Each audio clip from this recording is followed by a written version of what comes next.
Hi, we're here at Russ's Gold Moto Meetup. I'm standing here with Eric, and he's going to tell us about his motorcycle. So this is a 1979 Honda CX500 Custom. These were known as the Plastic Maggot. They're a 45-degree V-twin, water-cooled with a shaft drive, which is really rare at the time. In 1979, they didn't do that. So it was kind of their answer to Moto Guzzi. They've got a sound that's all their own, and they've got a fan base that's all their own. They're bulletproof. Yeah. So this one I bought as a basket case. I actually have another one that I bought from Steve at Russ's Gold, and I was making that into a cafe racer, and we found a basket case, same year, same model, that we had good tires on it. So we're like, let's go grab it. And we went, and it was in a billion pieces. It was all over a guy's garage. We loaded it all up in the truck. I stole all the good parts that I wanted and threw it on the cafe racer. And I had that for a while this was just kind of collecting dust in bins. And I figured, well, I'm going to sell this as a basket case. But I'll make it a roller. I threw 2 crappy tires on it, put it together so it at least rolled.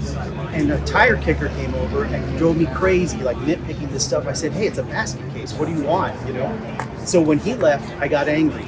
And I started putting it back together, piece after piece after piece, and then pilfering some of the good parts off the cafe racer. Yeah. I'm like, hey, this throttle works, and I put it on there. And lo and behold, by that afternoon, it started up. Oh, that's amazing. Yeah, I mean, it fired up, and timing, everything sounded really good. So I said, wait a minute, I'm going to put some time and energy into this. And I started really working on it. And then I wanted it to be bone stock because there's so many CXs out there that have been completely taken apart, and I like them as cafe racers.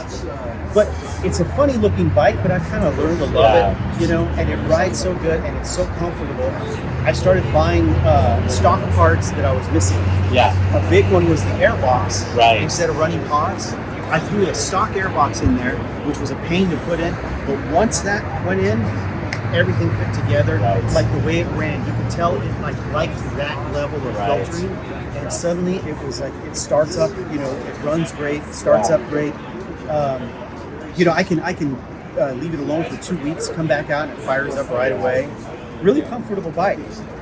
Yeah, I think for especially the Mexico highways, it's a fantastic bike.